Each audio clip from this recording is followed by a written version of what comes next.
Hey friends.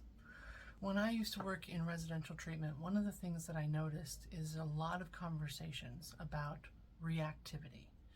And there's a whole bunch of like bad news about being reactive and reaction. And I started thinking about what the opposite would be. And a lot of times the opposite was something called responding. And so because I like metaphors, as you may know or you may learn, one of the things that I started doing is studying okay, what would be the metaphor for these things?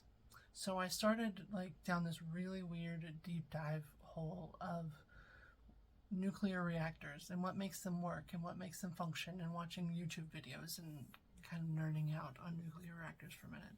I'm not a genius about it, so don't ask me anything about it. But one thing I do know, as I understand it, which could be completely wrong, is that nuclear reactors use division and chaos to create power.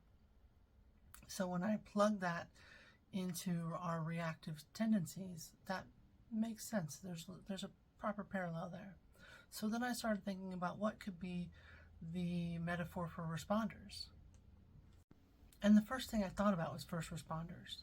People who are trained with various skills to be able to prioritize what is happening and what is most important and what needs to be addressed first. When we are in an active trauma state, we are unable, or it's difficult, to access the first responder part of us, the part of us that says, okay, what's most important? What's my skill set? What can I apply here? Which thing is the thing that needs to be assessed most? And being able to attend to in appropriate priority. So then what often happens is we put out the fire that feels closest to us, and then we never ever attend to the other things that feel like they're coming up. How we respond or react to those situations affect our relationship with ourselves and our relationship with others.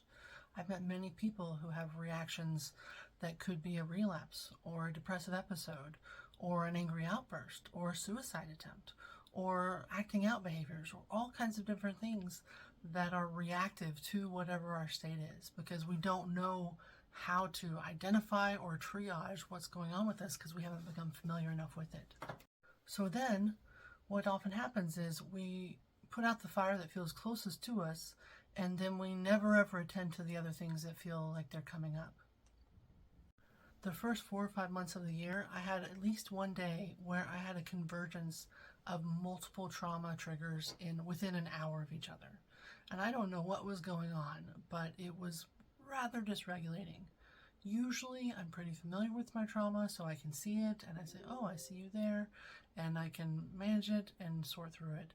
But the opportunity to have many come up at once was a new experience. So learning how to recognize and ask ourselves the question, when do I remember feeling that feeling before? Asking ourselves, recognizing our toddlers and what kinds of experiences we had, and then being able to give ourselves a little bit of compassion. Well, it totally makes sense that you would feel flooded right now. It totally makes sense that you would be upset by the things that are happening because it's hitting some things. And that's when we look and say, oh, what do I need? Do I need some quiet? Do I need to journal? Do I need to exercise? Do I need to scream? Do I need to listen to music? What is the thing that I need to do to help myself calm and soothe and re-regulate myself? Sometimes those are skills that are like grounding or tapping or calm, safe place or meditation or things like that. Sometimes it's just moving our body. I mean, there's lots and lots of research out there that rhythm and dance and movement are almost the highest positive result in responding to something that's stressful or difficult. One of my professors used to always say, to name it is to begin to conquer it.